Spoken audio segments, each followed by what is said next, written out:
ನಮಸ್ಕಾರ ಸರ್. ನಾನು ಮಲ್ಲಿನಾಥ್ ಕೋಳೂರು, ಗುಲ್ಬರ್ಗ ಜಿಲ್ಲೆಯ ಗುಲ್ಬರ್ಗ ತಾಲೂಕಿನ ಮೇಳ್ಕುಂದ ಬಿ ಗ್ರಾಮದ ಪ್ರಗತಿಪರ ರೈತ ಮತ್ತು ಹಾಗೂ ಕೃಷಿ ಪಂಡಿತ ನ್ಯಾಷನಲ್ ವಿಜೇತ. ಇವತ್ತು ನಾನು ಕೃಷಿ ಜಾಗರಣ ಫೇಸ್ಬುಕ್ ಲೈವ್ನಲ್ಲಿ ಸಮಗ್ರ ಕೃಷಿಯನ್ನು ಕುರಿತು ಮಾತನಾಡಲು ನಮಗೆ ಅವಕಾಶ ಕಲ್ಪಿಸಿಕೊಟ್ಟಿದೆ. ರೈತ ಬಾಂಧವರು ಇದನ್ನು ಸಮಗ್ರ ಕೃಷಿ ಬಗ್ಗೆ ಕುರಿತು ಕೇಳಬೇಕೆಂದು ವಿನಂತಿಸಿಕೊಳ್ಳುತ್ತೇನೆ. ಈಗ ನಾನು ಸಮಗ್ರ ಕೃಷಿ ಒಳಗೆ ಮಾಡಿದ ರೈತ ಎಂದೂ ಹಾನಿ ಒಳಗೆ ಆಗಲ್ಲ. ಯಾಕಂತೇಳಿ ಒಂದು ಬೆಳೆ ಮಾಡಿದವ ರೈತ ಹಾಳಾಗಬಹುದು. ಏನೋ ರೈತಂದು ಒಂದು ಉದ್ದೇಶ ಏನಿರ್ತದೆ, ಇವತ್ತು ಒಂದು ರೇಟ್ ಯಾವಾದಕ್ಕೇರಿ ಅದ ಅಂದ್ರೆ ಆ ರೇಟಿಗೆ ಆಸೆ ಬಿದ್ದು ಒಂದು ಬೆಳೆ ಮಾಡ್ತಾನೆ. ಅದು ರೇಟ್ ಮುಂದೆ ಕೈ ಕೊಡ್ತಂದ್ರೆ ಹಾನಿ ಆಗ್ತದೆ. ಹಂಗೆ ಒಂದು ಬೆಳೆ ಒಳಗೆ ಕೂತು ಹಾನಿ ಆಗೋದ ಬದಲಿ ಸಮಗ್ರ ಕೃಷಿ ಮಾಡಬೇಕು. ಸಮಗ್ರ ಕೃಷಿ ಅಂದ್ರೆ ಏನಪ್ಪ ಅಂದ್ರೆ, ಈಗ ತೊಗರಿ ಬಿತ್ತಿದ್ದೆವು, ಬರೀ ತೊಗರಿಗೆ ಏನದ ರೇಟ್ 6,000 ಬರ್ತದೆ, 2,000 ಬರ್ತದೆ. ತೊಗರಿ ಬಿತ್ತಿದ್ರೆ ಆಗಲ್ಲ. ತೊಗರಿ ಒಳಗೆ ಮಿಶ್ರ ಬೆಳೆ ಮಾಡಬೇಕು. ಒಂದು ಸಾಲ ಹೆಸರು, ಒಂದು ಸಾಲ ತೊಗರಿ, ಅಥವಾ ಇಲ್ಲ ಒಂದು ಸಾಲ ಉದ್ದ, ಒಂದು ಸಾಲ ತೊಗರಿ, ಇಲ್ಲ ನವಣಿ ತೊಗರಿ, ಶಾವಿ ಮತ್ತು ಹಾರ್ಕ ಬರಗ ಯಾವುದೇ ಅಲ್ಲಿ ದರ್ರೊಂದು ಬೆಳೆ, ಅದು ಒಂದು ಎಕರೆ, ಅದು ಒಂದು ಎಕರೆ. ಪ್ರತಿಯೊಂದು ಒಂದು ಒಳಗೆ ಮೆಕ್ಕೆಜೋಳ ಒಂದು ಸಾಲ ಸಜ್ಜಿ, ಒಂದು ಸಾಲ ಸೂರ್ಯಪಾನ, ಪ್ರತಿಯೊಂದು ಒಂದು ತೊಗರಿ ಒಳಗೆ, ತೊಗರಿ ಅಂತೂ ಮೇನ್ ಕ್ರಾಪ್. ತೊಗರಿ ಒಳಗೆ ಯಾವುದು ಬೆಳೆಯನ್ನು ಮಿಶ್ರ ಕ್ರಾಪ್ ಮಾಡಬೇಕು. ಆದರೆ ಇವತ್ತು ಏನಾಗಿರ್ತದೆ, ತೊಗರಿಗೆ ಒಂದು ಅಂತೂ ಹಾಗೆ ಆಗ್ತದೆ. ಮಿಶ್ರ ಕ್ರಾಪಿಂದ ನಮ್ಮ ತೊಗರಿಗೆ ಏನು ಇಳುವರಿದೊಳಗೆ ಫರಕ್ ಬೀಳಲ್ಲ.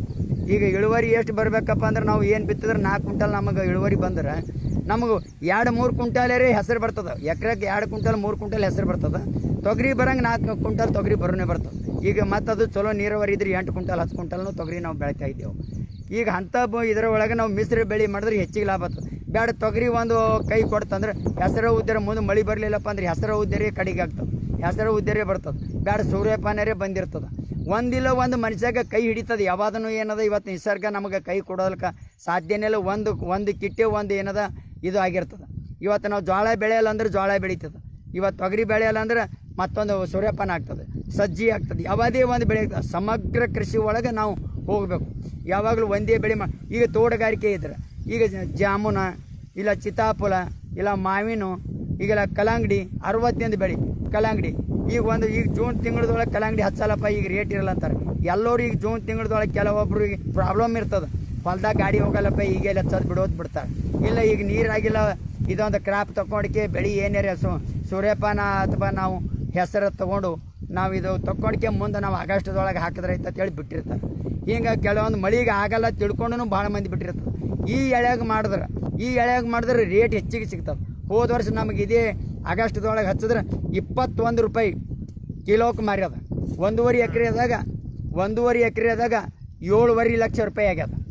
1.5 ಎಕರೆದಾಗ 7 ಲಕ್ಷ ರೂಪಾಯಿ, 21 ರೂಪಾಯಿ ಕೆಜಿ ಮಾರ್ಯದ. ಈಗ ಅದೇ ಈಗ ಮಾರ್ಚ್ದೊಳಗೆ ಈ ಲಾಕ್ಡೌನ್ ಬಂತು, 3 ರೂಪಾಯಿ ಕೆಜಿ ಮಾರ್ಯದ. 3 ರೂಪಾಯಿ ಕೆಜಿ ಮಾರಿದ ಅಂತೇಳಿ ಈಗ ಎದೆ ಹೊಡ್ಕೊಂಡು ಬಿಟ್ರಾಗಲ್ಲ. ಕಂಟಿನ್ಯೂ ಮುಂದುವರಿಸ್ಬೇಕು. ಒಂದು ಕ್ರಾಪ್ ನಾವು ಇವಾಗ ಕಲ್ಲಂಗಡಿ ಮಾಡಿದೆ ಅಂದ್ರೆ ಅದ್ರೊಳಗೆ ನೆಕ್ಸ್ಟ್ 60 ದಿನ ಆದ್ಮೇಲೆ ಅದು ಕಲ್ಲಂಗಡಿ ಖಾಲಿ ಆದರೆ ಗಪ್ನಿ ಆದ್ರೆ ಕುಂಬಳ ಮಾಡ್ಬೋದು, ಕುಂಬಳ ಮಾಡಿಲ್ಲ ಹೀರಿ ಮಾಡ್ಬೋದು, ಇಲ್ಲ ಸೌಂತಿ ಮಾಡ್ಬೋದು. ಅದು ಯಾವಾಗಲೂ ಒಂದು ಬೆಳೆಗೆಲ್ಲ ಒಂದು ಸರಿ ನಾವು ಮಲ್ಚಿಂಗ್ ಹಾಕಿದೆ ಅಂದ್ರೆ 3 ಸರಿಯೇ ನಾವು ಆ ಮಲ್ಚಿಂಗ್ ಮೇಲೆ ನಾವು ತೊಗೋಬೇಕು. ಯಾಕಂದ್ರೆ ಲಾಭ ಹೆಚ್ಚಿಗೆ ಆಗ್ತದೆ. ಒಂದು ಸರ್ತಿಗೆ ಒಂದು ಬೆಳೆಗೆ ಒಂದು ಸರಿ ಮಲ್ಚಿಂಗ್ ಹಾಕೋದಲ್ಲ, ಸರ್ತಿಗೊಮ್ಮ ಬೋದ್ ಹಾಕೋದಕ್ಕೆ ಖರ್ಚು ಹೆಚ್ಚಿಗೆ ಬರ್ತದೆ. ಒಂದು ಸರಿ ಮಾಡಿ ಬೋದಿನ ಮೇಲೆ ಕನಿಷ್ಠ 3 ಬೆಳೆ ಆದರೆ ತೊಗೋಬೇಕು. ಆದರೆ ಇವತ್ತು ನಮಗೆ ಏನಾಗ್ತದೆ, ಒಂದು ಬೆಳೆ ಖರ್ಚು ಬಂದಿದ್ದು 2 ಬೆಳೆ ನಿವ್ವಳ ಲಾಭ ಬರ್ತದೆ. ಯಾಕಂದ್ರೆ ಖರ್ಚಿಲ್ಲದ ಲಾಭ ಬರ್ತದೆ. ಅದಕ್ಕಾಗಿ ಸಮಗ್ರ ಕೃಷಿ ಬಗ್ಗೆ ಮಾತಾಡ್ಬೇಕಂತೇಳಿ ಈಗ ಅದು ನಾವು ನೀರಾವರಿದಾಗ ಅದು ಹೇಳಿದೆವು. ಈಗ ಅದಕ್ಕೂ ಮೀರಿ ಬಾಳಿ ಒಳಗೂ ನಾವು ಮತ್ತೊಂದು ಮಿಶ್ರ ಬೆಳಿಬೋದು. ಈಗ ಮೆಣಸಿನ ಗಿಡ ಹಚ್ಬೋದು, ಈಗ ಟಮಾಟೆ ಹಚ್ಬೋದು. ಈಗ ಅದ್ರಾಗ ಈಗ ಜೂನ್ ತಿಂಗಳದಾಗ ನಾವು ಹಚ್ಚಿದೆ ಅಂದ್ರೆ ಈಗ ಬೆಳೆ ಹೇಳ್ತಾನೆ 60 ಕಲ್ಲಂಗಡಿ ಕಡೆಗೆ ಆಗ್ತದೆ, ಇಲ್ಲ ಒಂದು ಶೌಂತಿ ಪೀಕ್ ಕಡೆಗೆ ಆಗ್ತದೆ. ಈಗ ಏನದ ಬಾಳಿ ಜಿಗ್ಜಾದಾಗ ಹಚ್ಚಿದ್ರೆ ಹೆಚ್ಚಿಗೆ ಕೂಡ್ತದೆ. ಯಾವಾಗ ನಾವು ಭೂಮಿ ಕಡಿಮೆ ಆದಾಗ ಹೆಚ್ಚಿಗೆ ನಾವು ಇಳುವರಿ ತೊಗೋಬೇಕಾದ್ರೆ ಎಷ್ಟು ಹೊಸ ಪದ್ಧತಿ ಒಳಗೆ ನಾವು ಹೋಗ್ಬೇಕು. ಮೊದಲು ನಮ್ಮ ಹಿರಿಯರು ಹಚ್ತೀರಿ ಬಾಳಿ ಹೆಂಗೆ ಹಚ್ತೀರಪ್ಪ ಅಂದ್ರೆ 6 ಫೀಟ 8 ಫೀಟ 10 ಫೀಟ ಹಚ್ತೀವಿ. ಹಿಂಗೆ ಪೈಸ್ ಹಚ್ಚಿದ್ರೆ ಅದು ಹಂಗೆ ನೀರ ನಿಂದ್ರಿಸಿ ನನಗೆ ಊರ ನಿಂದ್ರಿಸ್ತದ ಬಾಳಿ ಅಂತೇಳಿ ಅದು ಹೇಳೋಕ್ಕೆ ಹಿರಿಯರ್ದಿದ್ದು. ಈಗ ಡ್ರಿಪ್ಪಿನ ಮೂಲಕ 1 ಎಕರೆ ಹರಿನೀರು ಆಗರ್ದಾಗ 4 ಎಕರೆ ಈಗ ಡ್ರಿಪ್ಪಿನ ಮೂಲಕ ಹೋಗ್ತದೆ. ಈಗ ಅದ್ರಾಗ ಏನದ 4 ಎಕರೆ ಡ್ರಿಪ್ಪಿನ ಮೂಲಕ 1 ಎಕರೆದಾಗ 1860 ಜಿಗ್ಜಾದಾಗ ಬಾಳಿಗಡ ಕೊಡ್ತದೆ. ಇವತ್ತಿನ 11ರದೊಳಗೆ ನಾ ಈ ಬಾಳಿ ಬೆಳೆದ್ರೆ 1 ಎಕರೆದಾಗ 1860 ಗಿಡ ಕೂತರು ಒಂದು ಗಿಡ 58 kg ಹಿಡ್ಕೊಂಡು 60 kg ಒಂದು ಗಿಡ ವೇಟ್ ಬಂದದ್ದು. 800 ರೂಪಾಯಿಗೆ ಒಂದು ಗಿಡ ಮಾರಿ 7 ಲಕ್ಷ ರೂಪಾಯಿ ನಾವು ಒಂದು ಎಕರೆದೊಳಗೆ ನಾವು ತೊಗೊಂಡಿದ್ದೆ. ಈಗ ಬಾಳಿ ಜಿಗ್ಜದಾಗ ಬೆಳೆದು ಆ ಜಿಗ್ಜದಾಗ ಬಾಳಿ ಬೆಳೆದಿದ್ದಕ್ಕೆ ಕರ್ನಾಟಕ ಸ್ಟೇಟ್ ಅವಾರ್ಡ್ ನನಗೆ ಕೃಷಿ ಪಂಡಿತ ವಿಜೇತರಂದು ಸೆಲೆಕ್ಟ್ ಮಾಡಿ ನನಗೆ ಕೃಷಿ ಪಂಡಿತ ಅವಾರ್ಡ್ ಆಯಿತು. ಮತ್ತು ಸಾವಯವ ಕೃಷಿಯನ್ನು 2010 ನಾ ಎರೆಹುಳ ಗೊಬ್ಬರ ಕಾಂಪೋಸ್ಟ್ ಪೀಠ ಮಾಡೀನಿ. ಎಷ್ಟು ಬಂದು 20 ತೊಟ್ಟಿ ಮಾಡೀನಿ. ಏನು ಮ್ಯಾಲೆಲ್ಲ ಶೆಡ್ ಹೊಡೆದು ಅದಕ್ಕೆ ನಾವು ಎರೆಹುಳ ಗೊಬ್ಬರ ಮನೆ ಒಳಗೆ ಒಂದು 50 ಜವರಿ ದೇಶಿ ದನಗಳವ ಮತ್ತು ದೇಶಿ ದನಗಳದ್ದು ಗೋಮೂತ್ರ ಸಂಗ್ರಹಣೆ ಮಾಡ್ತೀನಿ. ಅದ್ರ ಸಗಣಿ ಎಲ್ಲ ನಾ ಏನದ ಎರೆಹುಳ ಗೊಬ್ಬರ ತಯಾರು ಮಾಡ್ತೀವಿ. ಎರೆಹುಳ ಗೊಬ್ಬರ ತಯಾರು ಮಾಡಿ ನಾವು ಆ ಎರೆಹುಳ ಗೊಬ್ಬರದಿಂದೇ ಬಾಳಿ ಹಾಕಿದೆವು. ಕಬ್ಬು ಏನದು ಪಟ್ಟ ಪದ್ಧತಿ ಒಳಗೆ ಕಬ್ಬು ಮಾಡಿ ಡ್ರಿಪ್ಪಿನ ಮೂಲಕ ದನ ಗೋಮೂತ್ರವನ್ನು ಬಿಟ್ಟೀನಿ. ಅದು ಬಿಟ್ಟಾಗ 80 ಟನ್ ಒಂದು ಎಕರೆಗೆ 80 ಟನ್ ಕಬ್ಬು ಬಂದದ. ಅದರೊಳಗೂ ನಾ ಮಿಶ್ರ ಬೆಳೆ ತೊಗೊಂಡಿನಿ. ಶೌಂತಿ ತೊಗೊಂಡಿದ್ರಿ ಕಬ್ಬಿನೊಳಗೆ. ಅದು 60,000 ರೂಪಾಯಿ ನಮಗೆ ಶೌಂತಿದು ಬಂದದ. ಈಗ ಏನದ 2 ಎಕರೆದೊಳಗೆ ನನಗೆ ಈಗ 160 ಟನ್ ನನಗೆ ಕಬ್ಬು ಬಂದದ. ಇದು ಶುಗರ್ ಫ್ಯಾಕ್ಟ್ರಿಗೆ ಹಾಕಿದೆ. ಈಗೆಲ್ಲ ಕಬ್ಬಿಂದ ಅಷ್ಟು ಪ್ರತಿಯೊಂದು ಬೆಳೆ ಒಳಗೂ ಇವತ್ತು ನಾವು ಮಾಡತಕ್ಕಂಥದ್ದು ಮನುಷ್ಯ ವಿಚಾರ ಮಾಡಿ ಮಾಡಿದ್ರೆ ಯಾರೂ ಫೇಲ್ ಇಲ್ಲ. ಸುಮ್ಮ ದಡಕನೆ ಯಾರೋ ಏನೋ ಬೆಳೆದಾರ ಗಾಳಿ ಮೇಲೆ ನಾ ಮಾತು ಕೇಳಿ ಒಂದೇ ಬೆಳೆ ಮಾಡಿ ಲೋಕ್ಸಾನ್ ಆಗೋದು ಬೇಡ. ಕಲ್ಲಂಗಡಿದಾಗ ರೇಟ್ ಅದ 10,000. ಈಗ ನಾನೇ ಶಿವರಾತ್ರಿ ಟೈಮ್ನಾಗ ಕಲ್ಲಂಗಡಿ ಮಾಡಿದ್ರಿ 2 ಎಕರೆ ಆರ್ಗ್ಯಾನಿಕ್ ಕಲ್ಲಂಗಡಿ ಆಗಲ್ಲ ಅಂದು ನಾವು ಬೆಳಗ್ಗೆಯವ್ರು ಹೇಳಿದ್ರು. ಧಾರವಾಡದಿಂದ VC ಅವ್ರು ನಾವು ಕೇಳ್ದೆ, ನೀ ಬೆಸ್ಟಾಗಿ ಮಾಡಿ ನೀ ಏನಿಲ್ಲ ಅದ್ರ ಫೇಲ್ ಆಗಲ್ಲ, ನಾ ಎಲ್ಲ ಇದ್ದೀನಿ. ನಿನಗೆ ಮೊದಲೇ ಟ್ರೈನಿಂಗ್ ಕೊಟ್ಟಿನಲ್ಲ 1995 ಟ್ರೈನಿಂಗ್ ಕೊಟ್ಟು ನಿನಗೆ ಆರ್ಗ್ಯಾನಿಕ್ದು, ನೀ ಎಲ್ಲ ಅದ್ರ ಹುಷಾರಿದ್ದೀನಿ ಮಾಡತ್ತೆ ಸರ್ ಹೇಳಿದ್ರು. ನಾವು ರಾಜು ತೆಗ್ಗಳಿರು ಕೇಳಿದ್ರು. ಅವರು ಹೇಳಿದ್ರು ನೀ ಮಾಡಿ ಏನೂ ಆಗಲ್ಲ, ನಾವೆಲ್ಲ ವಿಸಿಟ್ ಕೊಡ್ತೇವೆ ನಿಮ್ಮ ಮಾಡಕ್ಕೆ. ನಾವು ಏನದ ಅದು ಕಲ್ಲಂಗಡಿ ಮಾಡಿದೆವು. ಈ ಬೋದಿನ ಮೇಲೆ ಎರೆಹುಳ ಗೊಬ್ಬರ ಏನದ ಬುಟ್ಟಿಗಟ್ಟಲೆ ಸುರಿದು ಅದರ ಡ್ರಿಪ್ಪಿನ ಮೂಲಕ ಜೀವಾಮೃತ ಮಾಡಿ ಬಿಟ್ಟು ಮತ್ತು ತ್ರಿಪ್ಸ ಎಣ್ಣೆ ಹಂಗೆ ಹೊಡಿತೀರಿ. ಎಣ್ಣೆ ಹೊಡಿಯೋದಿಲ್ಲ ರೀ, ಏನು ಬರ್ತಾವಂದ್ರಿ ಏನಿಗೆ ಅನ್ಕರ ಹಳದಿ ಪ್ಯಾಡ್ಗಳು ಹಚ್ಚಿ 2 ಎಕರೆದಾಗ 200 ಪ್ಯಾಡ್ ಹಚ್ಚಿ ಅವು ತ್ರಿಪ್ಸ್ ಬರೋದು ಕಂಟ್ರೋಲ್ ಮಾಡಿದೆವು. ಇನ್ನು ಬೇವಿನ ಎಣ್ಣೆ ಸಿಂಪರಣೆ ಮಾಡಿದೆವು. ಮತ್ತು ಆಮೇಲೆ ಏನದ ಅದಕ್ಕೆ ಮೋವಕ ಬಲಿ ಅಂತೇಳಿ ಈಗ ಕೀಡಿಗಳು ಬರೋಂಥದ್ದು ಮೋವಕ ಬಲಿ ಅಂತೇಳಿ ನಾವೇನದ ಅದ್ರ ಒಳಗೆ ಬಿಸ್ಕಿಟ್ ಇಟ್ಟು ಅವು ಗ್ಲಾಸ್ಗಳು ತುಗಿಯಾಕದಾಗ ಅದ್ರಾಗೆಲ್ಲ ಅವು ಹುಳಗಳು ಬಂದು ಬಿದ್ದಾವೆ. ಸೋಲಾರ್ ಮೇಲಿಂದ ಲೈಟ್ ನಮ್ಮ ಹಾಳ ಸುಲ್ತಾನ್ಪುರ ಶಾಣ ಬಸವರು ಬಲ್ಲಿ ಸೋಲಾರ್ ತಂದು ಹಾಕಿದಾಗ ಅದು ಸೋಲಾರ್ದಿಂದನೂ ಹುಳ ಕಂಟ್ರೋಲ್ ಆಗ್ಯದ. ನಮಗೆಲ್ಲ ಕಂಟ್ರೋಲ್ ಆಗಿ ಭಾಳಷ್ಟು ನನಗೆ ಚಂದ ಇಳುವರಿ ಬಂದದ.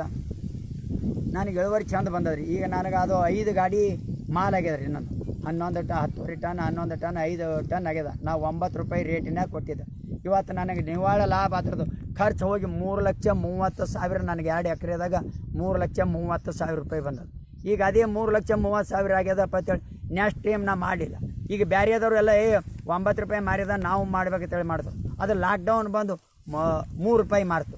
ಅದ್ರ ಟೈಮ್ ಹೇಳಕ್ಕೆ ಬರಲ್ಲ, ನಿಸರ್ಗ ಅದು ಹೇಳಕ್ಕೆ ಬರಲ್ಲ, ಟೈಮಿಂದ ರೇಟ್ ಸಿಗೋದು ಹೆಚ್ಚು ಕಮ್ಮಿ. ಈಗ ಆಗ್ಯದ ಅಂತೇಳಿ ಬಿಡೋದಿಲ್ಲ. ಈಗ ಅದು ಹಾಳಾಗ್ಯದ ಅಂದ್ರೆ ಈಗ ಮತ್ತೆ ಮಾಡ್ಬೇಕು ರೀ. ಈಗ ಮತ್ತೆ ಮಾಡಿದ್ರೆ ಒಂದು ಬೆಳೆ ನುಕ್ಸಾನ್ ಆದರೂ ಒಂದು ಬೆಳೆ ಲಾಭ ಆಗ್ತದೆ. ಈಗ ಏನದ ಮಾಡಿ ಈಗ ಅದ್ರಾಗ ನಾವು ಲಾಭ ತೊಗೊಂಡು ಈಗ ಮೊನ್ನೆ ನಾವು ವರ್ಮಿ ಕಾಂಪೋಸ್ಟ್ ಏನದ ನಮಗೆ ಇಂಡಿ KVKದವರು ನನಗೇನದ ಮಲ್ಲಣ್ಣರೇ ನಿಂಬಲ್ಲಿ ಎರೆಹುಳ ಸಿಗ್ತಾವ್ರಿ ಸರ್. ಮತ್ತು ನಮಗೆ ಎರೆಹುಳ ಬೇಕಾಗ್ಯಾವ ಅಂದ್ರೆ ಕೊಡ್ತೇವ್ರಿ ಸರ್. ಎಷ್ಟು ಬೇಕಾದ್ರೆ ನನಗೆ 10 ಕ್ವಿಂಟಲ್ ಬೇಕಾಗ್ಯಾವ ಹೇಳಿ. ಸರ್ ಕೊಡ್ತೇನೆ ರೀ 10 ಕ್ವಿಂಟಲ್ ಏನು ನಿನ್ನ ಬಲ್ಲಿ ಫ್ಯಾಕ್ಟ್ರಿ ಅದನ್ನು ಅಷ್ಟು ಹಂಗೆ ಹುಳ ಸರ್ ಅವಾರಿ ನಾನು ಬಲ್ಲಿ ಅಂದರು. ಅವ್ರು ಬಂದು ನೋಡಿ ಭಾಳ ಗಾಬರಿ ಆದರು. ನಾ ಏನದ ಅವ್ರಿಗೆ ಆಲ್ರೆಡಿ ಈಗ 6 ಕ್ವಿಂಟಲ್ ಹುಳ ನಾ ಈಗ ಕೊಟ್ಟೀನಿ. ಈಗ ಅವ್ರಿಗೆ ನಾ ಏನೋ ರೈತರಿಗೆ ಕುಡ್ಲಕತ್ತಿದ್ದೆ ಅಂದಾಗ ಕಮ್ಮಿ ರೇಟ್ನಾಗ ಹಾಫ್ ರೇಟ್ನಾಗ ಕೊಟ್ಟಿದ್ದೆ. 500 ರೂಪಾಯಿ ಮಾರೋದು ಇವತ್ತು 250 ರೂಪಾಯಿದಾಗ 250 ರೂಪಾಯಿ KG ಮಾಡಿ ಕೊಟ್ಟಿದ್ದಾನ. 6 ಕ್ವಿಂಟಲ್ಗೆ 1,50,000 ರೂಪಾಯಿ ನಾ ಈಗೇನದ ತೊಗೊಂಡಿದ್ದೆ. ಈಗ ಮತ್ತೀಗೇನದ ಮತ್ತೆ 2 ಕ್ವಿಂಟಲ್ ಈಗ ಅವರು ಹೇಳಿದ್ದಾರೆ. ಈಗ ಬರೀ ಆಕಳು ಗೋಮೂತ್ರನ ಎಲ್ಲ ಬೆಳಿಗ್ಗೆ ಬಿಟ್ಟೀನಿ. ಎಷ್ಟೋ ಮಂದಿ ಈಗ ನನಗೆ ಕಮ್ಮಿ ಒಂದು 150 ಮಂದಿಗೆ ನಾ ಇವತ್ತು ಶೂನ್ಯ ಬಂಡವಾಳ ನೈಸರ್ಗಿಕ ಕೃಷಿ ಒಳಗೆ ನಂಬಲ್ಲಿ ಇದು ಆದ್ರೆ ಅವ್ರಿಗೆ ನಾ ಇವತ್ತು ಏನದ ಎಲ್ಲ ರೈತರಿಗೆ ನಾ ಇವತ್ತು 10 ಲೀಟ್ರ್ 20 ಲೀಟ್ರ್ ಗೋಮೂತ್ರ ಫ್ರೀದಾಗಿ ಕೊಟ್ಟೀನಿ. ಈಗೆಲ್ಲ ಫ್ರೀದಾಗ ಕೊಟ್ಟೀನಿ ರೀ. ಈ ಗೋಮೂತ್ರ ಕೊಟ್ಟು ಎಲ್ಲರಿಗೆ ಆರ್ಗ್ಯಾನಿಕ್ ಹಚ್ಚೀನಿ. ಎಲ್ಲರಿಗೆ ಸಮಗ್ರ ಕೃಷಿ ಬೆಳಿಲಿಕ್ಕೆ ಹಚ್ಚಿದೆವು. ಜೀವಾಮೃತ ಮಾಡಿ ಹುಡಿಸಿದೆವು. ಈಗೇನದ ಮತ್ತು ಅವರಿಗೆ ಬಯೋಡೈಜೆಸ್ಟ್ ಮಾಡೋಕೆ ಹಚ್ಚೀನಿ. ಮತ್ತು ಅವ್ರಿಗೇನದ ದಸಪರ್ಣಿ ಮತ್ತು ಜೀವಾಮೃತ ಎಲ್ಲ ಮಾಡಿ ಸಿಂಪರಣೆ ಮಾಡಿ ಹೋದ ವರ್ಷ 1 ಎಕರೆ ಒಳಗೆ ಸಕ್ಸಸ್ ಮಾಡಿ ತೋರಿಸಿದ್ದಾರೆ. ಈಗ ಪ್ರತಿಯೊಬ್ಬರು ನಾನು ಬಲ್ಲಿ 100 ಮಂದಿ ರೈತರಿಗೆ ಸಕ್ಸಸ್ ಆಗ್ಯದ. ಈಗ ರೈತರಿಗೆ ಮನವರಿಕೆ ಆಗ್ಯದ. ನಾವು ಶೂನ್ಯ ಬಂಡವಾಳದಾಗಿದೆ. ಜೀರೋ ಅಂದ್ರೆ ನಂಬಲ್ಲಿ ಇದೆ ತೊಗೊಂಡು ನಾವೇ ಮಾಡ್ಕೋಬೇಕು, ಖರೀದಿ ತರೋದಿಲ್ಲ ಅಂದಾಗ ನಮ್ಗೆ ಲಾಭ ಆಗ್ತದೆ ಅಂತೇಳಿ ಇವತ್ತು ಎಣ್ಣೆ ಹೊಡೆಯೋದು ಕಮ್ಮ ಮಾಡೋಕೆ ಖಾತಾ ಬಿತ್ತೋದು ಬಿಡಿಸಿ ಇವತ್ತು ಮನೆಯಾಗಿದ್ದಿದೆ ತಿಪ್ಪಿ ಗೊಬ್ಬರ ಕುಟ್ಟಿ ಪುಡಿ ಮಾಡಿ ಬುಕ್ಕದೊಳಗೆ ಹಾಕೋದು. ಈಗ ಏನದ ಅದು ಜೀವಾಮೃತ ಮಾಡೋದು, ಜೀವಾಮೃತ ಮಾಡಿ ಸ್ಪ್ರೇಯಲ್ಲೇ ಮಾಡೋದು. ಈಗ ಬೆಳಿಗ್ಗೆ ಏನು ಬೇಕಾತ ಲಘು ಪೋಷಕಾಂಶ ಇವತ್ತು ಜೀವಾಮೃತದೊಳಗೆ ಸಿಗ್ತದೆ. ಅದು ಎಲ್ಲ ಮಾಡಿ ನಾ ಈಗ ಏನದ ಹುಡ್ಸಿ 100 ಮಂದಿಗೆ ನಾವು ಒಬ್ಬ ಅಲ್ಲ. ಈ 2009 ನಾ ಸಾವಯವಕ್ಕೆ ಬಂದೀನಿ. ನಾ 2009 ಹಿಡಿದು ಮಂದಿವೆಲ್ಲ 4 ಚೀಲ ಎಕರೆಗೆ ಬೆಳೆದ್ರಿ. ಇವತ್ತು ನಾ 10 ಚೀಲ ತೊಗರಿ ನಾ ಈಗ ಏನದ ಬೆಳೀತಾ ಇದ್ದೀನಿ. ಹೋದ ವರ್ಷ 2018 ನಾ ಬಿದಾರ್ಕ ನನಗೆ ಡಿಸೆಂಬರ್ 23 ರೈತ ದಿನಾಚರಣೆಗೆ ನನಗೆ ಅಭಿಯಾನ ಕೊಟ್ಟಿದ್ರು. ನಾ ಅಲ್ಲಿ ಮಾತಾಡೋಕೆ ಹೋಗಿದ್ದ. ಈಗ ಅವ್ರು ಏನು ಹೇಳಿದ್ರು, ಸರ್ ನೀವು ಆರ್ಗ್ಯಾನಿಕ್ ಬೆಳಿತೀರ? ಹೌದ್ರಿ ಸರ್ ಬೆಳಿತೇವೆ. ಹ್ಯಾಂಗೆ ಬೆಳಿತೀರ? ಹಿಂಗೆ ಹೇಳಿದ್ರೆ ನಾ ಆರ್ಗ್ಯಾನಿಕ್ ಎರೆಹುಳ ಗೊಬ್ಬರ ಹಾಕ್ತೀನಿ. ಹಂಗಿದ್ರೆ ಹೆಚ್ಚಿಗೆ ಆಗಿ ಬೆಳಿತದೆ ರೀ ಸರ್. ನನ್ನ ಹೊಲ ಬೆಳಿತೇವ್ರಿ. ಈ ವರ್ಷ ಮಳೆ ಇಲ್ಲ, ಹೋಗ್ಯದ ತೊಗರಿ ಆಗಲ್ಲ ಅಂತ ನೀವೆಲ್ಲ ತಿಳಿದ್ರಿ. ಎಕರೆಗೆ 1 ಚೀಲ ಆಗಲ್ಲ ಅಂತೀರಿ ಸರ್. 1 ಎಕರೆದಾಗ 5 ಚೀಲ ಬೆಳಿಲ್ಲ ಅಂದ್ರೆ ಇವತ್ತು ನಾ ರೈತ ಅಲ್ರಿ. ಇವತ್ತಿನ ದಿನಕ್ಕೆ ನಾನು 10 ವರ್ಷನ ಆಯ್ತು ನಾ ಆರ್ಗ್ಯಾನಿಕ್ ಮಾಡಕತ್ತು. ಯಾವಾಗ ಬಂದು ನೀರು ನಾನು ಭೂಮಿ ಒಳಗೆ ಸ್ಪಂಜ್ ಇದ್ದಪ್ಲಿ ಅದ ಭೂಮಿ ಹೀರ್ಕೊಂಡದ. ಈಗ ಭೂಮಿ ಒಳಗಿಂದ ನೀರು ಹೊರಗೆ ಹೋಗಿಲ್ಲ. ನೀವೆಲ್ಲ DAP ಹಾಕಿದವ್ರು ಹೊಲ ಏನದ ಕಟಿಯಾಗಿ ಅದು ಏನದ ಸೌಳು ಹೊಡೆದು ನೀರು ಹರಿದು ಹೋಗ್ಯದ. ಆದ್ರೆ ನಮ್ಮ ಹೊಲದೊಳಗಿಂದ ನೀರು ಹೋಗಿಲ್ಲ, ಹಿಡ್ಕೊಂಡದ. ಭೂಮಿ ಒಳಗೆ ಇದು ಎರೆಹುಳ ಗೊಬ್ಬರ ಸ್ಪಂಜಿನಂಗೆ ಹಿಡ್ಕೊಂಡದ. ಅದು ಒಳಗೆ ಭೂಮಿ ಮೃದುವಾಗಿ ಹಿಡ್ಕೊಂಡು ನನಗೇನದ ಬೆಳೆ ಒಣಗಲ್ರಿ ಆತದ್ರೆ ಹಾಗಾದ್ರೆ ನಾವು ನೋಡಲಿಕ್ಕೆ ಬರ್ತೇವೆ ಬರ್ರಿ ಸರ್. ಅದು ಮುಂದೆ ನಾ ಏನದ ಅವ್ರು ನನಗೆ ಅಂದಿರು ಅಟ್ಟೆ ಮಾತು ಬಿಟ್ಟೆವು. ಮುಂದೆ ನಾ ತೊಗರಿಗೆ ಹೋದ್ರೆ ಯಥಾ ಪ್ರಕಾರ ನಾ ರಾಶಿ ಮಿಷಿನ ಹಚ್ಚಿ ನಾ ತೊಗರಿ ಚೀಲ ಹೊಲಿಕತ್ತಿದ್ದೆ. 25 ಚೀಲ ಆಗಿತ್ತು. 4 ಎಕರೆ ಹೊಲದಾಗ 25 ಚೀಲ ಹೊಲಿಲಿಕ್ಕತ್ತಿದ. ಫೋನ್ ಬತ್ತು, ಯಾರಿ ಸರ್ ಅಂದ. ನಾವು ಇದ್ರವ್ರಿದ್ದೆವು, ಹುಮ್ನಾಬಾದವ್ರಿದ್ದೆವು. ನಾವು ಬೆಂಗಳೂರಿಗೆ ನಡೆದಿದ್ದೆವು. ಅದು ಕಿರುಮೇಳ ಒಂದು ಸಿರಿಧಾನ್ಯ ಮೇಳ ಮಾಡ್ಯಾರ. ನಾವು ಬಸ್ ತೊಗೊಂಡು ನಡೆದಿದ್ದೆವು. ನೀವು ಹೇಳಿರಲ್ಲ, ನಾ ಇವತ್ತು ಬರ್ಬೇಕಂತಿದ್ದೇವೆ. ನಾವು ಈಗ ಹೈಕೋರ್ಟ್ ಬಳಿ ಇದ್ದೆವು ಅಂದ. ಸರ್ ಹೈಕೋರ್ಟ್ ಬಳಿ ಇದ್ರೆ ಸೀದಾ ಅಫ್ಜಲ್ಪುರ ರೋಡ್ ಹಿಡಿದಕ್ಕೆ ಹಡಗಿನ ಮೇಲಿಂದ ಬರ್ರಿ, 18 ಕಿಲೋಮೀಟ್ರ್ ಆಗ್ತದ, ನೋಡಿ ಹೋಗಾಕತ್ರಿ ಸರ್ ಅಂದ. ಅನ್ನೋಣ ಸರ್ ಹಂಗೆ ಬಂದ್ರೆ ನಾ ಅದೇ ಕಾಣದೊಳಗೆ ಏನೋ ಚೀಲ ಹೊಲಿಲಿಕ್ಕತ್ತಿದ್ದ. ಬಂದು ನೋಡಿದ್ರು, ಹೊಲನೂ ನೋಡಿದ್ರು, ಇವತ್ತೇನದ ತೊಗರಿ ನೋಡಿದ್ರು. ಪರವಾಗಿಲ್ಲಪ್ಪ. ಈಗ ಬೇರೆದವ್ರು ಕೇಳಿದ್ರು, ಬೇರೆದವ್ರು 1 ಆಗ್ಯದ ಎಕರೆಕ ಆಗಿಲ್ಲ, ಯಾರು ಹಿಂಗಾಗ್ಯಾವ ಅಂದ್ರು. ಇವತ್ತು 5 ಚೀಲ ನಾವು ಯಾಕಂದ್ರೆ ಆರ್ಗ್ಯಾನಿಕ್ ಮಾಡಿ ಭೂಮಿ ಎಷ್ಟು ಮೃದು ಆಗ್ಯದ ಅಂದ್ರೆ ಹಿಂಗೆ ಭೂಮಿ ಒಳಗೆ ನಡೆದ್ರೆ ಸ್ಪಂಜಿನ ಮೇಲೆ ನಡೆದಪ್ಪ. ಅದು ಕಾಲಿಗೆ ಒಂದು ಹಳ್ಳ ಚುಚ್ಚಾರ. ಈಗ ಅದೇ DAP ಹಾಕಿದ್ರೆ ಹೊಲ್ದಾಗ ಹೋರಿ ಪೂರ ಏನದ ಮುಳ್ಳು ಆವಿಗೆ ಆದಂಗಾಗಿ ಭೂಮಿ ಎಂಬುದು ಕಟ್ರಿ ಏರಿ ಚುಚ್ಚಲ್ಕತ್ತೆ. ಅದು ಈಗ ಆ ನಮನಾಗಿ ಭೂಮಿ ಒಳಗೆ ನಾವು ಹ್ಯಾಂಗೆ ಮಕ್ಕಳಿಗೆ ಬೆಳೆಸ್ತೀವಿ, ಭೂಮಿನೂ ಆ ನಮನ ಬೆಳೆಸಬೇಕು. ಮಕ್ಕಳಿಗೆ ಏನದ ಸಣ್ಣವ ಅಂದ್ರೆ ರೊಟ್ಟಿ ಉಣ್ಸಲ್ಲ, ಅವಕ್ಕೆ ಏನದ ವಿಟಮಿನ್ಸ್ ಕೊಡ್ತಿದ್ದೆವು, ಅವು ಏನಾದ್ರು ಹಾಲು ಕುಡಿಸ್ತೇವೆ. ಆ ನಮ್ಮನ ಭೂಮಿನೇ ನಮಗೆ ಭೂಮಿ ತಾಯಿ ಹಡ್ದ ತಾಯಿ ಬಿಟ್ಟು ಹೋಗ್ಯಾಳ. ಭೂಮಿ ತಾಯಿ ನಮಗೆ ಎಂದೂ ಬಿಡಲ್ಲ. ಭೂಮಿ ತಾಯಿ ನಮಗೆ ಹುಟ್ಟಿಸೋದಾಕಿ ಹಾಕಿನೇ, ಬದುಕಿಸಾಕಿ ಹಾಕಿನೇ, ನಾಳೆಗೆ ತಗೊಳಕಿನೂ ಹಾಕಿನೇ. ಭೂಮಿಗೆ ಬಿಟ್ಟು ಹೊರತಾಗಿ ನಾವು ಎಲ್ಲಿಗೆ ಇಲ್ಲ. ನಮ್ಮ ಭೂಮಿ ತಾಯಿನೇ ಎತ್ತಿ ಹಿಡಿಯಾಕಿ. ಮಕ್ಕಳಿಗೆ ಈಗ ಆಕಳು ಸಾಯ್ತದಂದ್ರೆ ಕರೆಗೆ ಮಣಿಮೆ ಒಟ್ಟಿಟ್ಟು ಹೋಗ. ಅದು ಕರೆ ಹ್ಯಾಂಗೆ ಬದುಕಬೇಕಾದ್ರೆ ಭೂಮಿ ಮೇಲೆ ನಾವು ಹುಟ್ಟಿದ ಜೀವ, ಭೂಮಿ ಮೇಲೆ ನಮ್ಗೆ ಎತ್ತಿ ಹಿಡಿತದ ಭೂಮಿ ತಾಯಿ. ಅಂದ್ರೆ ತಾಯಿ ಹಳ ಅನ್ನೋಂಥದ್ದು ನಂಬಲ್ಲಿ ಅರಿವು ಹೋಗ್ಬೇಕು. ಭೂಮಿ ಅದ ಅಂದ್ರೆ ನಾವು ಏನಾರು ಇದು ಮಾಡಿದ್ರೆ ಆಗಲ್ಲ. ಭೂಮಿ ತಾಯಿ ಈಗ ತಾಯಿ ಮಕ್ಕಳಿಗೆ ಹೊಂದಾಣಿಕೆ ಇರಬೇಕಾದ್ರೆ ಎಷ್ಟು ತಾಯಿ ಪ್ರೇಮದಿಂದ ನೋಡ್ಕೋತಾಳೆ, ಮಕ್ಕಳಿಗೆ ಆಟ ದಿಮ್ಮುದ್ದಿರ್ತಾವೆ, ಅಷ್ಟು ತಾಯಿ ಮೇಲೆ ಪ್ರೇಮ ಇರ್ತದೆ. ಈಗ ಭೂಮಿ ಮೇಲೂ ನಾವು ಏನಾರು ಬೆಳಿಬೇಕಾದ್ರೆ ಈ ಬೆಳೆಗೆ ಏನು ಹಾಕಬೇಕು, ಆ ಭೂಮಿ ಒಳಗೆ ನಿಂತು ನಾವು ಅಲ್ಲಿ ವಿಚಾರ ಮಾಡಿದಾಗ ಭೂಮಿನೇ ನಮಗೆ ಅಲ್ಲಿ ವಿಚಾರ ಕೊಡ್ತದ. ಭೂಮಿ ಮೇಲೆ ನಿಂತ್ರೆ ಭೂಮಿ ನಮ್ಮ ಕೂಡ ಮಾತಾಡಲ್ಲ. ಆದ್ರೆ ಆ ಭೂಮಿ ಒಳಗೆ ಮನುಷ್ಯಾಗ ಅಲ್ಲಿ ಸೃಷ್ಟಿ ಆ ನಮ್ಮನ್ನು ಬರ್ತದ. ಮನುಷ್ಯಾಗ ಇದು ಹಿಂಗೆ ಮಾಡಿದ್ರೆ ಹಿಂಗೆ ಬೆಳೀತದ, ಹಿಂಗೆಲ್ಲ ಅಂತದ್ದು. ಅಂಥ ಪ್ರಕೃತಿ ನಮ್ಮ ನಿಯಮದ ಪ್ರಕಾರ ನಾವು ಮಾಡಿದೆವು. ನಮಗೆ ವಿಚಾರ ಅಲ್ಲಿ ಬಂದ್ರೆ ನಾವು ಸಕ್ಸಸ್ ಆಗೇ ಆಗ್ತೇವೆ. ನಾವು ಬೆಳಿತೇವೆ. ಎಷ್ಟು ಬೆಳಿಬೇಕು ಫೇಲ್ ಆಗಿದ್ದೇವಲ್ಲ. ನನ್ನ ತಾಯಿ ಕೊಟ್ಟಿದ್ದು 2 ಆಕಳು ಇದ್ದು 76 ನಾ ಒಕ್ಕಲ್ತನ ಮಾಡಕತ್ತೀನಿ ರೀ. ನನ್ನ ತಾಯಿಗೆ ಕೊಟ್ಟಿವಿ 2 ಬಳ್ಳೋಳಿ ಅಂತೇಳಿ, ನಮ್ಮ ಮುತ್ತೆ ಕೊಟ್ಟಿವಿ 2 ಆಕಳು. ಇವತ್ತು 55 ದನಗಳು ನನ್ನ ಮನೆ ಒಳಗವ್ರೆ. ನಾವು ಒಂದೇ ಒಂದು ದನ ನಾ ಯಾರಿಗೆ ಮಾರಿಲ್ಲ. ಇವತ್ತು 55 ದನದ ಗೋಮೂತ್ರ ಸಂಗ್ರಹಣೆ ಮಾಡ್ತೀನಿ. ಇವತ್ತು ಆಕಳದ ಸಗಣಿ ಏನದ ನಾ ಎರೆಹುಳ ಗೊಬ್ಬರ ಮಾಡ್ತೀನಿ. ಈಗ ಎರೆಹುಳ ಗೊಬ್ಬರ ಮಾಡಿ, ಈಗ ಎರೆಹುಳ ಗೊಬ್ಬರದಿಂದ ಹುಳಾನೇ ತಯಾರಾಗಿದೆ. ನನಗೆ 2 ಆಳಿನ ಪಗಾರ ಹೋಯ್ತದೆ, 2 ಆಳಿನ ಪಗಾರ. ಮತ್ತು ಈಗ ನನಗೆ ಮೇವು ಏನಾದ್ರು ಬೇಕಾದ್ರೆ ಹಸಿ ಮೇವು ಮಾಡ್ಕೋತೀನಿ, ಎಲ್ಲಿದ್ರೆ ಕಣಕಿ ತರ್ತೀನಿ, ತೊಗರಿ ಹೊಟ್ಟೆ ಹಾಕೋತೇವೆ. ದನಗಳು ಇವತ್ತು ನಮ್ಮ ಊರೊಳಗೆ ಅಂತಾರೆ, ಏನಪ್ಪ ಅವನ ನೀ ಸತ್ಯ ಹರಿಚಂದ್ರ ಮೊಮ್ಮಗೆ ನೀ ದನಗಳು ನಾವು ಒಂದು ದನ ಇಟ್ಟಿಲ್ಲ. ಮಂದಿಗೆಲ್ಲ ಬರಗಾಲ ಬಂದು ದನ ಎಲ್ಲ ಕಸಾಯಿ ಕಾನಿ ಕಳಿವಿದು, ನೀ ಯಾಕೆ ಆಸೆ ಕಟ್ಕೊಂಡು ಇದ್ರದ್ದು ಲಾಭ ಏನದ ಅಂತ. ನನಗೆ ಲಾಭ ಬೇಕಾಗಿಲ್ಲ. ನನಗೆ ಬೇಕಾಗಿದ್ದು ಗೋತಾಯಿ ನನ್ನ ಮನೆ ಮುಂದಿರಬೇಕು. ನನಗೆ ಬಂದಂಥ ಕಷ್ಟ ಮುಂಜಾನೆ ಎದ್ದು ಈಗ ಗೋತಾಯಿ ಮಾರಿ ನೋಡಿ ಒಂದು ರೊಟ್ಟಿ ಗೋತಾಯಿಗೆ ಕೊಡ್ರಿ. ಇವತ್ತು ಒಂದು ಗೋತಾಯಿ ಹೊಟ್ಟಿ ಒಳಗೆ 36 ಕೋಟಿ ದೇವತೆಗಳು ಸೃಷ್ಟಿಯಾಗ್ಯಾರ. ಆ 36 ಕೋಟಿ ದೇವತೆಗಳು ಇವತ್ತು ಒಂದು ಆಕಳು ಹೊಟ್ಟಿ ಶಾಂತಿ ಪಡೆದ್ರೆ ಛತ್ತೀಸ್ಗಢ ದೇವತೆಗಳಿಗೆ ಸೃಷ್ಟಿ ಮಾಡ್ದಂಗೆ ಆಗ್ತದೆ. ನಾವು ಇವತ್ತು ಯಾರಿಗಾರು ಒಬ್ರು ಉಣ್ಣೋಕೆ ಬಂದು ಜಂಗಮಕ್ಕೆ ಬಂದ್ರೆ ನಡಿ ಆಚಿಗೆ ಅಂತಿದ್ದೆವು. ಹಂಗಾಗೋದಿಲ್ಲ. ಒಂದು ಆಕಳು ಮನೆ ಒಳಗಿದ್ರೆ ನಮಗೆ ಬಂದಂಥ ಸಂಕಟ, ನಮಗೆ ಬಂದಂಥ ಕಷ್ಟ ಎಲ್ಲ ದೂರ ಮಾಡ್ತದೆ. ಇವತ್ತು ಅದ್ರ ಗೋಮೂತ್ರದಿಂದ ನಾವು ಎಷ್ಟು ಶ್ರೇಷ್ಠ ಆಗ್ತಿದ್ದೆವು. ಗೋಮೂತ್ರ ಕುಡಿದ್ರೆ ನಮ್ಮ ಶರೀರ ಆರೋಗ್ಯ ಇರ್ತದೆ. ಗೋಮೂತ್ರ ಬಿಟ್ಟರೆ ಬೆಳಿಗ್ಗೆ ಒಳ್ಳೆಯದಿರ್ತದೆ. ನಾವು ಯಾವ ರೋಗ ರುಜಿ ಒಳಗಿರಲ್ಲ. ಇವತ್ತು ಸಗಣಿ ಬಿಟ್ಟೆವಂದ್ರೆ ಒಂದು ಬೆಳೆ ಬೆಳಿಲಿಕ್ಕೆ 16 ಪೋಷಕಾಂಶ ಬೇಕಾಗ್ತಾವ್ರಿ. ಈಗ DAP ಹಾಕಿದ್ರೆ NPK ಎರಡೇ ಸಿಗ್ತದೆ. ಒಂದು ಬೆಳೆ ಒಳಗೆ ಒಂದು ಅಡುಗೆ ಮಾಡಬೇಕಾದ್ರೆ ಉಪ್ಪು, ಎಣ್ಣೆ, ಖಾರ, ಮಸಾಲೆ ಏನು ಬೇಕಾಗ್ತದೆ ಹಾಗೆಲ್ಲ ಭೂಮಿ ಒಳಗೂ ಒಂದು ಬೆಳೆ ಬೆಳಿಲಿಕ್ಕೆ 16 ಪೋಷಕಾಂಶ ಬೇಕಾಗ್ತಾವೆ. ಈಗ ನಮ್ಮ ದೇಶಿ ಆಕಳದು ನಾವು ಸಗಣಿ ಏನದ ತೆಗೆದು ಎರೆಹುಳ ಗೊಬ್ಬರ ಮಾಡಿ ನಾವು ಭೂಮಿ ಕೊಟ್ರೆ ಇವತ್ತು 16 ಪೋಷಕಾಂಶಗಳು ಭೂಮಿ ಒಳಗೆ ಸಿಗ್ತಾವೆ. ಇವತ್ತು ನಮ್ಗೆ ಹೆಚ್ಚಿಗೆ ಲಾಭ ಬರೋದು ಈ ಎರೆಹುಳ ಗೊಬ್ಬರದಿಂದ. ಈಗ ಏನದ ನಾವು ಆರ್ಗ್ಯಾನಿಕ್ ಹೋದಾಗ ನಮ್ಗೆ ಹೆಚ್ಚಿಗೆ ಬರ್ಲಾಗತ್ತದ. ಈಗ ಪ್ರತಿಯೊಂದು ಬೆಳೆದಾಗ ಇದ್ರಾಗ ಫೇಲ್ ಅನ್ನತ್ತೆ. ನಾವು 1 ಎಕರೆದ ಈಗ 2 ಎಕರೆ ರೇಷ್ಮೆ ಮಾಡಿದ್ದಾರೆ, 4 ಎಕರೆ. ಈಗ ಬಾಜು ನಮ್ಮ ತಮ್ಮನೂ 4 ಎಕರೆ ಮಾಡ್ಯಾನ. ನಾ ಆರ್ಗ್ಯಾನಿಕ್ ಮಾಡ್ತೀನಿ, ಅವ ಫರ್ಟಿಲೈಸರ್ ಮಾಡ್ತಾನೆ. 4 ಎಕರೆದಾಗ ಒಮ್ಮೆ 2 ಎಕರೆ ಒಮ್ಮೆ 2 ಎಕರೆ ಪ್ಲಾಟ್ ಮಾಡಿ ಮೇಯಿಸ್ತಿದ್ದೆವು. ಅವ ಒಮ್ಮ 2 ಎಕರೆ ಪ್ಲಾಟ್ನಾಗ 150 ಹಿಡ್ಕೊಂಡು 250 ಮಟ್ಟಿ ತರ್ತಾನೆ.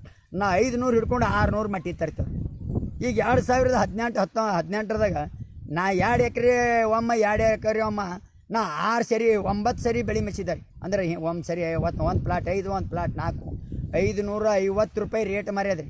550 ಬರೀ ಸರ್ತಿಗೊಮ್ಮೆ ಜೀವಾಮೃತ ಬಿಡ್ತಿದೆ, ಹೆಂಡಿ ಸಗಣಿ ಗೊಬ್ಬರ. ಈಗ ಜೀವಾಮೃತ ಮಾಡಕ್ಕೆ ದೊಡ್ಡ ಹೌಸ್ ಅದ ರೀ. ಒಂದು 10,000 ಲೀಟರ್ ನೀರು ಹಿಡಿತದ. ಆ ನೀರಿನೊಳಗೆ ಒಂದು ಟ್ಯಾಕ್ಟರ್ ಸಗಣಿ ಹಾಕ್ಯದ, ಮತ್ತು ಅದ್ರಾಗ ಒಂದು ಮುದ್ದೆ ಬೆಲ್ಲ ಹಾಕ್ಯದ, ಒಂದು 10 kg ಕಡ್ಡಿ ಹಿಟ್ಟ, ಮತ್ತು ಒಂದು 2,000 ಲೀಟರ್ ಗೋಮೂತ್ರ, ಒಂದು 7-8 ದಿನ ಅದರ ಮಿಶ್ರಣ ಮಾಡಿ ಪೈಪಿನ ಮೂಲಕ ಹರಿನೀರೇ ಪೂರ ನಾವೇನದ ಬೆಳೆ ಒಳಗೆ ಬಿಟ್ಟು 1 ಎಕರೆದಾಗ ನಾವು ಮಂದಿ ಬೆಳೆಯೋದು 3 ಪಟ್ಟು ನಾವು ಹುಳ ಮಿಷಿನ್ 550 ಮಾಡಿದ್ರೆ ಇವತ್ತು ನನಗೆ 8.5 ಲಕ್ಷ ನಿವ್ವಳ ಲಾಭ ಬಂದದ್ದು. 1 ವರ್ಷನಾಗ 4 ಎಕರೆದಾಗ 8.5 ಲಕ್ಷ ನಿವ್ವಳ ಲಾಭ ತೊಗೊಂಡೀನಿ ರೇಷ್ಮೆ ಒಂದು. ಈಗ ಮ್ಯಾಲಿತ್ರ ಒಂದು ಪಟ್ಟಿ 4 ಎಕರೆ ಒಂದು ತೊಗರಿ ಹಾಕಿದಾಗ ಇವತ್ತು 40 ಚೀಲ ತೊಗರಿ ಬೆಳಿತೇವೆ. 5 ಎಕರೆ ಇವತ್ತು 8 ಎಕರೆ ಹಾಕಿದೆ ಅಂದ್ರೆ 60-70 ಚೀಲ ಬೆಳಿತೇವೆ. ಇವತ್ತು ಏನಿದ್ರೆ ಒಂದು 4 ಎಕರೆ ಜೋಳಕ್ಕೆ ಇಟ್ಕೊಂಡ್ರೆ ಇವತ್ತು 40-50-60 ಚೀಲ ಜೋಳ ಬೆಳಿತೇವೆ. ಅದರದಿಂದ ಈಗ ಮೊದಲು ಸೂರ್ಯಪಾನ ತೊಗೋತೀನಿ, ಆ ನಂತರ ಏನದ ಜೋಳ ಹಾಕ್ತಿದ್ದೆವು, ಇಲ್ಲ ಹೆಸರು ಬಿತ್ತುತ್ತಿದ್ದೆವು. ಹೆಸರು ತಗೊಂಡು ನಂತರ ಜೋಳ ಹಾಕ್ತಿದ್ದೆವು. ಮತ್ತು ಜೋಳ ಕಣಕಿ ಆಗ್ತದೆ, ಮನೆಗೆ ಉಳ್ಳುಗೆ ಜೋಳ ಇಲ್ಲ. 4,000 ರೂಪಾಯಿಗೆ ಒಂದು ಚೀಲ ನಾ ಜೋಳ ಈ ವರ್ಷ ಮಾರೀನಿ. ಈಗ ನನಗೆ ಈ ವರ್ಷ 35 ಚೀಲ ಜೋಳ ಬಂದಿವೆ. ನನ್ನ ಮನೆಗೆ ಹತ್ತದಷ್ಟು ನಾ ಇಟ್ಕೊಂಡು ಉಳುಕಿವೇನದ ಈಗೇನದ 4,200 4,000 ರೂಪಾಯಿಗೆ ಒಂದು ಚೀಲ ಮಾಡಿ ಜೋಳನೂ ನಾ ಮಾರ್ಲಕ್ಕೆ. ಈಗ ಆರ್ಗ್ಯಾನಿಕ್ದಾಗ ಬೆಳೆದೀವಿ ತೊಗರಿನೂ ಇವತ್ತು 125 ಕ್ವಿಂಟಲ್ ನಮ್ಮ APMCಗೆ ಈಗ ಒಂದು 10 ಕ್ವಿಂಟಲ್ ಬ್ಯಾಳಿ ಮಾಡಿದೆ. 10 ಕ್ವಿಂಟಲ್ ಬ್ಯಾಳಿ ಒಳಗೆ ಆರ್ಗ್ಯಾನಿಕ್ದಾಗ 120 ರೂಪಾಯಿ kg ಹಂಗೆ ನನ್ನ ಬಲ್ಲಿ ಒಯ್ತಾರೆ. ಆರ್ಗ್ಯಾನಿಕ್ದಾಗ ಉಳ್ಳೋಕೆ ಕೆಲವೊಂದು ಮಂದಿ 10,000 ಒಯ್ತಾರೆ. ಹಿಂಗೆಲ್ಲ ಬಂದವ್ರು ಯಾರು ಅವ್ರನ್ನೂ ಇವತ್ತು 120 ರೂಪಾಯಿ kg ಹಂಗೆ ಬ್ಯಾಳಿನೂ ಒಯ್ತಾರೆ. ಈಗ ನಾನು ಉಳ್ಳೋಕೆ ಎಷ್ಟು ಬೇಕಾಗ್ತದ ಆಟೆಲ್ಲ. ನಮ್ಮದು ದೊಡ್ಡ ಫ್ಯಾಮ್ಲಿ, ಜಾಯಿಂಟ್ ಫ್ಯಾಮ್ಲಿ. ನಾವು ಇವತ್ತು ಮನೆಯೊಳಗೆ ಒಂದು 24 ಜನ ಇದ್ದೆವು. 4 ಮಂದಿ ಅಣ್ಣ ತಮ್ಮದಿರು ಮತ್ತು ನಮ್ಮ ಮಕ್ಕಳು ಸ್ವಸ್ಥರು ಎಲ್ಲ ಕಲ್ತು ಇವತ್ತು ನಾವು ಮನೆಯೊಳಗೆ ಒಂದು 24 ಜನ. ಇವತ್ತು ನಾವು ಒಂದು ಇವತ್ತು 16 ದನಗಳು ಕೊಡ್ತೇವೆ. ಒಂದು ಮನೆಗೆ ಒಂದು 4 ಲೀಟರ್ ಇಟ್ಕೊತೇವೆ. ಈಗ ಉಳಿತು ಏನಾರು ಡೈರಿಗೆ ಹಾಕ್ತೇವೆ. ನಮ್ಮ ಮಕ್ಕಳು ಈಗ ನೋಡ್ರಿ, ಒಬ್ಬ ನಮ್ಮ ಮಗ ಈಗ ಮನ್ಯಾಗ ಟ್ಯಾಕ್ಟರ್ ಅವ, ಟ್ಯಾಕ್ಟರ್ ನಡೆಸೋದು, ಮತ್ತು JCB ಅದ, JCB ನಡೆಸೋ ಡ್ರೈವರ್ ಮೇಲೆ ಇದು ಮಾಡೋದು. ಮತ್ತು ಏನಾರು ಹೊಲಕ್ಕೆ ಮನೇಲಿ ದಂಧಗಳು ಇವೆಲ್ಲ ಎಲ್ಲಿ ಯಾರಿಗೆ ಏನು ಹಚ್ಬೇಕು ಕೆಲಸ ಏನು ಮಾಡ್ಬೇಕನ್ನೋಂಥದ್ದೆಲ್ಲ ಮಾಡ್ತಾನೆ. ಒಬ್ಬ ತಮ್ಮ ಕಿರಾಣಿ ದುಕಾನ್ ಮಾಡ್ತಾನೆ, ಒಬ್ಬ ತಮ್ಮ TP ಮೆಂಬರ್ ಅನ್ನರಿ. ನಮ್ಮ ಅಣ್ಣಾರು ಒಬ್ಬರು ದೊಡ್ಡವ್ರು ಹಿರಿಯವ್ರು, ನನಕ ದೊಡ್ಡವ್ರು ಏನದ ಅವರು ಎಲ್ಲ ಓಡಾಡ್ಕೋತ ಇವತ್ತು ಗಂಡ ವ್ಯಕ್ತಿಯಾಗಿ ಊರೊಳಗೆ ರಾಜಕೀಯ ಒಬ್ಬರದು ಹೋಗೋದು ಎಲ್ಲ ಇದು ಮಾಡ್ತಾರೆ. ಇಲ್ಲ ಎರೆಹುಳು ಇದು ಎಲ್ಲ ನಾವು ವರ್ಷಿಗೆ ಒಂದು 100 ಟ್ಯಾಕ್ಟರ್ ಹಿಡ್ಕೊಂಡು 50 ಟ್ಯಾಕ್ಟರ್ಕೊಂಡು 100 ಟ್ಯಾಕ್ಟರ್ ಗೊಬ್ಬರ ಆಗ್ತದ್ರಿ. ಈ ಗೊಬ್ಬರ ಏನದ ನಾವು ಪ್ರತಿ ಒಂದು ವರ್ಷ 3 ವರ್ಷಕ್ಕೆ ಒಂದು ಹೊಲಕ್ಕೆ 1 ವರ್ಷ ಹಾಕಿದೆ ಅಂದ್ರೆ ಮತ್ತೊಂದು ವರ್ಷ ಒಂದು ಹೊಲಕ್ಕೆ, ಮತ್ತೊಂದು ವರ್ಷ ಒಂದು ಹೊಲಕ್ಕೆ, ಹಿಂಗೆ ಪ್ರತಿ ವರ್ಷ ಹಾಕಿ ಈಗ ಏನದ ನಾವು ಹೊಲ ಇಂಪ್ರೂವ್ ಮಾಡಿದೆವು. ನಮ್ಮ ಮಕ್ಕಳು ನೋಡಿ ಜೀವನ ಪರ್ಯಂತರ ಈ ಸಾವಯವನೇ ಮಾಡಬೇಕಪ್ಪ. ನಾವು ಬೇರೆ ಮಾಡಬಾರ್ದು, ಈ ಫರ್ಟಿಲೈಸರ್ಗೆ ಹೋಗಬಾರ್ದು, ಇದಕ್ಕೆ ಖರ್ಚು ಭಾಳ ಆಗ್ತದೆ, ಇದು ಮಾಡ್ಬೇಕಂತೇಳಿ ನಾನು ಕೈ ಮೇಲೆ ಮಾಡಿಟ್ಟಿನಿ ರೀ. ಇವತ್ತು ನಮ್ಮ ಮಕ್ಕಳನ್ನು ಸುದ್ಯಕ್ಕೆ ಈಗ ಇದೇ ಮಾಡ್ಕೋತು ಹೋಗ್ತಾ ಇದ್ದಾರೆ. ಇನ್ನು ನಮ್ಮ ತಮ್ಮನ ಮಕ್ಕಳು 3 ಮಂದಿ ಅವ್ರಿಗೆ ಗುಲ್ಬರ್ಗದಾಗ ಶಾಲಿಗೆ ಹಾಕಿದ್ರಿ. ತಮ್ಮನ ಮಗಳು ಒಬ್ಬ ಆಕಿನೂ ಏನದ ಶಾಲಿಗೆ ಹಾಕಿದೆವು. ಈಗ ಏನದ ಇಲ್ಲಿ ಊರೊಳಗೆ ನಂದು ಮನೆ ಹೊಲದಾಗೆ ನಾ 2009 ಮನೆ ಕಟ್ಕೊಂಡು ಹೊಲದಾಗ ಇದ್ದೇವೆ ರೀ. ನಮ್ಮ ಸಹಕುಟುಂಬ ಸಹಪರಿವಾರ, ನಮ್ಮ ಮನೆಯಾಗ ನಮ್ಮ ಹೆಂಡರು, ನಮ್ಮ ಮಕ್ಕಳು, ನಾವು ಇಲ್ಲೆಲ್ಲ ಹೊಲದೊಳಗೆ ಮುಂಜಾನೆ ಎದ್ದು ಕರ ಬಿಡೋದು ಮತ್ತು ಹಾಲು ಒಯ್ಯೋದು ಮತ್ತು ಏನಾದ್ರು ಹೊಲದಾಗೆ ಇದ್ರೆ ಕೆಲಸ ಆಗ್ತದೆ ಅಂತೇಳಿ ನಾವು ಹೊಲದಾಗೆ ಇದ್ದೇವೆ ರೀ. ಹೊಲದಾಗೆ ಲಾಭ ಈಗ ಕನಿಷ್ಠ ನೋಡಿರಿ, ಒಂದು ವರ್ಷಕ್ಕೆ ಕನಿಷ್ಠ ಒಂದು ನನಗೆ ನನ್ನ ಹೆಸರಲ್ಲೇ ಇದ್ದಿದ್ದು 4 ಎಕರೆ 20 ಗುಂಟೆ ಹೊಲ ರೀ. 4 ಎಕರೆ 20 ಗುಂಟೆದಾಗ ಕನಿಷ್ಠ ಒಂದು 8 ಲಕ್ಷ ರೂಪಾಯಿ ನಿವ್ವಳ ಲಾಭ ನಾವು ತೊಗೊಳ್ತಿದ್ದೇವೆ. ಒಂದು 4 ಎಕರೆ ಇಟ್ಟು ಒಟ್ಟು ಟೋಟಲ್ ಫ್ಯಾಮಿಲಿದಾಗ ಒಂದು 30 ಎಕರೆ ಆಸ್ತಿ ಅದ. 30 ಎಕರೆದಾಗೂ ಕನಿಷ್ಠ ಒಂದೊಂದು ಬೆಳೆಗೆ ಒಂದು ಕ್ರಾಪ್ ಈಗ ಹೋದ ವರ್ಷ ನವಣಿ ಮಾಡಿದೆ, 2 ಎಕರೆದಾಗ ಮಿಶ್ರ ಬೆಳೆ ಮಾಡಿದ, 3 ಎಕರೆದಾಗ ಅದ್ರಾಗ ಇವತ್ತು 20 ಬ್ಯಾಗ್ 70 kg ಒಂದು 20 ಬ್ಯಾಗ್ ನವಣಿ ಆಗ್ಯದ ರೀ. ಅದ್ರಾಗೆ ಏನದ 20 ಕ್ವಿಂಟಲ್ ತೊಗರಿ ಆಗ್ಯದ. ಈಗ 4 ಎಕರೆ ಒಂದು ತೊಗರಿ ಹಾಕಿದ್ರಿ, ಅದು ಒಂದು 40 ಕ್ವಿಂಟಲ್ 35 ಕ್ವಿಂಟಲ್ ಆಗ್ಯದ ರೀ. ಈಗ ಬೇರೆ ಒಂದು ಹೊಲ 5 ಎಕರೆ ಹಾಕಿದ್ರು, ಅದು ಒಂದು 30 ಕ್ವಿಂಟಲ್ ಆಗ್ಯದ ರೀ ತೊಗರಿ. ಮತ್ತು ಈಗ ಏನದ ಬೇರೆ ಜೋಳ ಹಾಕಿದ್ರು ಒಂದು 5-6 ಎಕರೆ, ಅದೊಂದು 5-6 ಎಕರೆ ಒಂದು 45 ಚೀಲ ಜೋಳ ಆಗ್ಯದ ರೀ. ಈಗ ಜೋಳ ಇವತ್ತು 4,000 ರೂಪಾಯಿ ಕ್ವಿಂಟಲ್ದಂಗೆ ಮಾರೀನಿ. ಮೇವು ದನ ಭಾಳ ಮೇವು ನಾ ಇಟ್ಕೊಂಡಿನಿ ರೀ. ಈಗ 2 ಎಕರೆ ಕಲ್ಲಂಗಡಿ ಮಾಡಿದ, ಈಗ ಅದ್ರದ್ದೊಂದು 3,30,000 ರೂಪಾಯಿ ಬಂದದ. ಈಗ ಒಟ್ಟು ವರ್ಷಿಗೆ ಕನಿಷ್ಠ ಒಂದು 15-20 ಲಕ್ಷ ರೂಪಾಯಿ ಮಿನಿಮಮ್ ನಿವ್ವಳ ಲಾಭ. ಅಂದ್ರೆ ಇವತ್ತು ರೈತ ಅದು ಸಮಗ್ರ ಕೃಷಿ ಒಳಗಾದ್ರೆ ಇವತ್ತು ಎಂದೂ ಕೈ ಬಿಡಲ್ಲ. ಇವತ್ತು 1 ಎಕರೆದಾಗ ಇಲ್ಲೇ ನಮ್ಮ ತಮ್ಮ ಇದು ಕಾಯಿಪಲ್ಯ ಮಾಡ್ಯಾನ್ರಿ, ಮಾಡ್ಯಾನ ನಮ್ಮ ಮಗ. 1 ಎಕರೆದಾಗ 7 ಸರಿ ಇದತ್ತು ಕೊಯ್ದಾನ್ರಿ. ಇದು ಪಾಲಕ್ಕೆ 7 ಸರಿ ಪಾಲಕ್ಕೆ ಕೊಯ್ದಾನ. 5 ರೂಪಾಯಿಗೆ ಸೂಡು ಮಾರ್ಯದ, 8 ರೂಪಾಯಿಗೆ ಸೂಡು ಮಾರ್ಯದ, ರೂಪಾಯಿಗೆ ಸೂಡು ಮಾರಿದ್ರೆ 1 ಮಡಿ ಒಳಗೆ 200 ಸೂಡು ಹೊಂಟ್ತದೆ. 200 ಸೂಡು ಹೊಂಟ್ರೆ 200 ರೂಪಾಯಿ ಫಿಕ್ಸ್. 5 ಮಡಿ ಕೊಯ್ದ್ರೆ 1000 ರೂಪಾಯಿ, 200 ರೂಪಾಯಿ ಕೊಯ್ಯವ್ರ ಖರ್ಚು ತೆಗೆದ್ರೆ ಇವತ್ತು 800 ರೂಪಾಯಿ ಕನಿಷ್ಠ ನಿವ್ವಳ ಲಾಭ. ಒಂದು ತಿಂಗಳ ಮಾಲಿಯರ್ ಒಂದು ಪೀಕ್ ಬರ್ಬೇಕಾದ್ರೆ 1 ತಿಂಗಳಿಗೊಮ್ಮೆ ಬರ್ತದೆ. ಈಗ ಏನದ ಇಂಥ 7 ಸರಿ ಬದನಿ ಗಿಡ ಒಂದು ಅರ್ಧ ಎಕರೆ ಹಚ್ಚದ್ರಿ. ಕನಿಷ್ಠ ಈ ಲಾಕ್ಡೌನ್ ದಶೆಯಿಂದಾಗೆ 150-200 ಮಾರ್ಗತ್ತದೆ, ಈಗ 300ಕ್ಕೆ ಹೋಗ್ಯದ. ಕನಿಷ್ಠ ದಿನ ಒಂದು 10 ಕ್ಯಾನ್ ಕಡಿತಾರೆ. 10 ಕ್ಯಾನ್ ಅಂದ್ರೆ ದಿನ ಅದರ ಲಿವಾಳ ಹೋಗಿ ದಿನ ಒಂದು 1500 ಹಿಡ್ಕೊಂಡು 2,000 ರೂಪಾಯಿ ತನ ಅದರದ್ದು ಲಾಭ ಬರ್ತದೆ. ಈಗ ಏನದ ಕಂಟಿನ್ಯೂ ಒಂದಿಲ್ಲ ಒಂದು ಬೆಳೆ ಒಳಗೆ ರೈತ ಇದ್ದ ಮೂಲಕ ಇದು ಲಾಭ ಅದ, ಇದು ಲುಕ್ಸಾನ್ ಅದತ್ತಿಲ್ಲ. ಒಂದು 10 ಮಡಿ ತೊಯ್ದ್ರಿ ಕಾಯಿಪಲ್ಯ ಮಾಡಿದ್ರೆ ಇವತ್ತು ನಾವು ಮೆಂತಿ ಪಲ್ಯ ಹಾಕಿದೆವು ಅಂದ್ರೆ ಮೆಂತಿ ಪಲ್ಯ ತೊಗೊಂಬೋದು, ಕೊತ್ತಂಬರಿ ಹಾಕೋದು ಕೊತ್ತಂಬರಿ ಈಗ ಪಾಲಕ್ಕೆ ಹಾಕಿದ್ರೆ ಕಂಟಿನ್ಯೂ 7 ಸರಿ ಕೊಯ್ಸ್ಕೊಂಡದ ಪಾಲಕ. 7 ಕಂಟಿನ್ಯೂ 1 ತಿಂಗಳಿಗೊಮ್ಮೆ ಬರ್ತದೆ. ಕಂಟಿನ್ಯೂ ಇದ್ದಿದೆ, ಲಾಭ ಇರಲಿ ಲುಕ್ಸಾನ್ ಇರಲಿ ದಿನ ಕೈದಾರು ರೊಕ್ಕ ಆಡ್ತದೆ. ಈ ಕಡೆ ಹೈನದ ದನಗಳು ಇದ್ರೆ ಈಗ ತಿಂಗಳಿಗೊಮ್ಮೆ ಏನದ ಇದು ಡೈರಿದು ಪಗಾರ ಬರ್ತದೆ, ಅದರದ್ದು ರೊಕ್ಕ ಬರ್ತದೆ. ಈಗ ನಾವು ಗೊಬ್ಬರ ಮಾರಿದೆವು ಅಂದ್ರೆ ಗೊಬ್ಬರದ ರೊಕ್ಕ ರೀ.